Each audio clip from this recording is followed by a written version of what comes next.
Hello everyone, thank you so much for taking your time to listen to our presentation today. We are Anemia and we are diagnosis and treatment.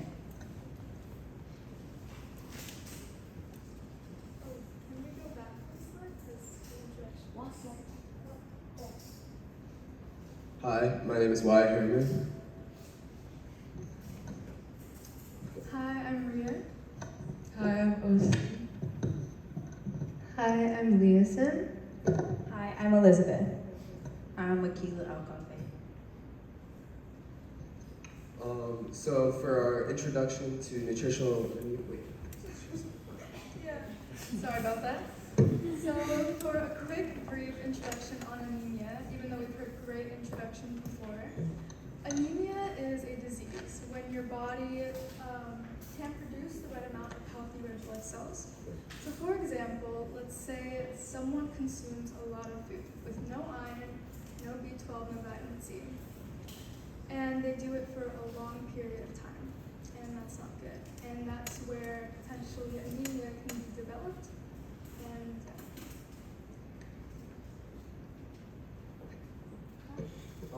so the first test that we're going to cover is the full blood count test. And so this test is done by taking a small sample of blood, usually from the arm, and processing it with a hematology analyzer.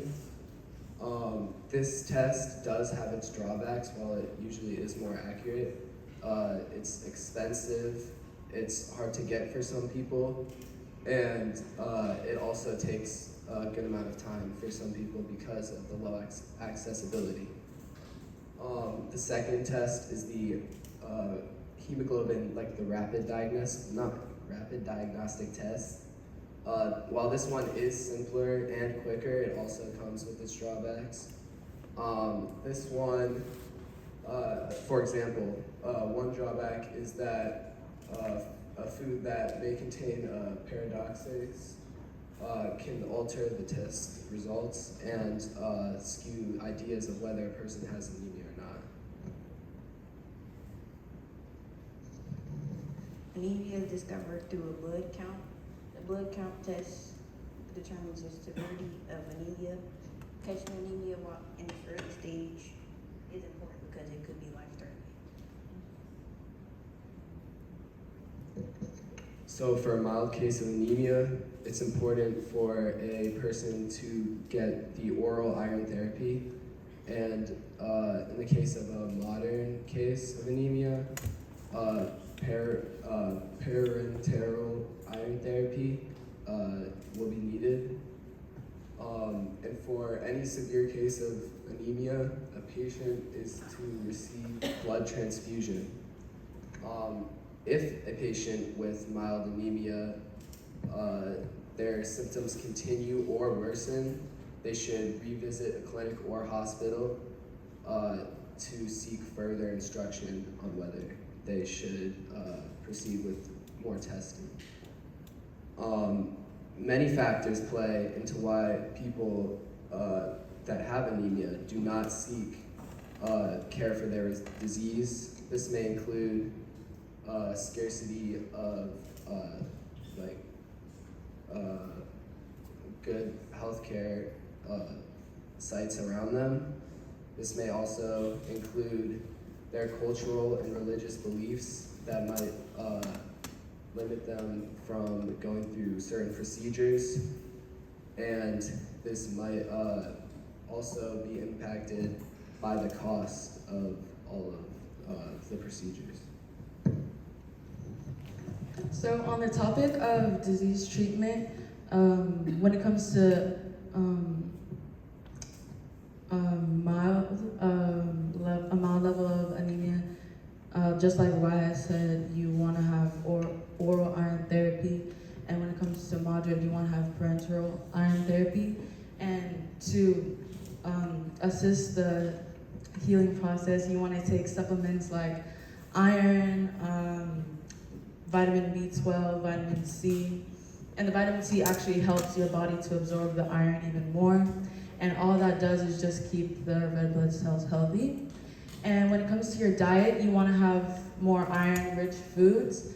And Those foods includes foods like spinach, tiger nuts, beef, peanuts, and also a drink called zobo. So with zobo, the thing is, it's made from hibiscus, which is also rich in vitamin C. So that will help with the absorption of the iron even more. And also a plus side is that it actually has a sweet taste. So children and teenagers will be more inclined to drink it. And when anemia is severe, you want to have a blood transfusion or a blood and bone marrow transplant, and or surgery might be necessary. And without treatment, heart problems might develop and your organs might weaken. Okay, so as Austin just said, spinach is very crucial in a patient's diet if they have anemia. So our goal is to spread that information through the entire community. So our target audience for our first workshop is healthcare workers, nurses, and traditional birth attendants, because they are the ones that are treating the patients. So if they have the proper information and all the details, they will be able to give it to all the patients that they are treating. And then our second workshop is the fill-in-the-blank diagnosis. Our target audience with this workshop is the parents in the community. So it will be basically a lecture, and they'll have an opportunity to fill in the blank and get personal information such as where their nearest hospital is and what are the local foods that they can use to treat the iron deficiency that they have. So, like Elizabeth just said, our first workshop is elevating recipes. And it's not like a cooking class. Well, cooking classes prioritize the steps. We're prioritizing the ingredients. So as you can see, this is our pamphlet, and this is the pamphlet that will be given to the healthcare professionals in the beginning of the workshop. We have 4 dishes, 3 of them which are popular in northern Nigeria. And how the workshop will work is we will sit down 7 healthcare professionals and from the local clinic. And we will select 2 dishes from this, so either baobab juice or egusi soup. And we will have the ingredients in front of them. And while we cook with them, we will give a lecture on how the ingredients benefits anemia. And what's important about why we chose these dishes is because if you look into the ingredients, like egusi soup seeds, are very, very important with vitamin C. And same with baobab juice. The baobab powder is very high in vitamin C. And so what we want to do with these ordinary ingredients is that we want to increase the ingredients that are good with vitamin C or vitamin B12 or whatever. And what we hope the healthcare professionals to do is after we show them how important these ingredients are, is that they could implement it into their work and hopefully provide it to their patients. So our second workshop will be an interactive lecture. The first handout is intended to be for the facilitators so that they understand what key points we want them to hit while communicating with the parents in the community, which is the target audience for this workshop. And you see those key points on the side there so that they truly understand what we're highlighting. And this itself is the fill in the blank handout.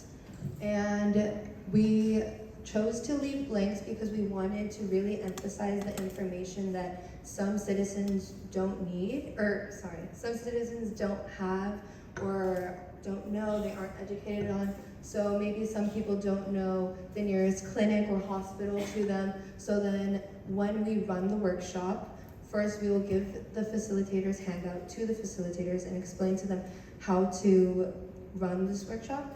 And then when the citizens come in, we want them to be in groups, filling out the fill in the blank sheet. And that's why we want the healthcare professionals to also be there, so then the healthcare professionals can tell them, help them answer these hard questions that they may not know.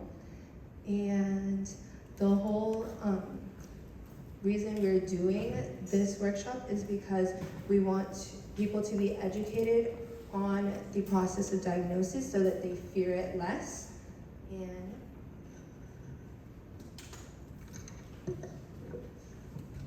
This is our budget. On here we have the goosey soup, baobab juice, and paper for our handouts. And for the rest of the money, we were going to donate it to hospitals.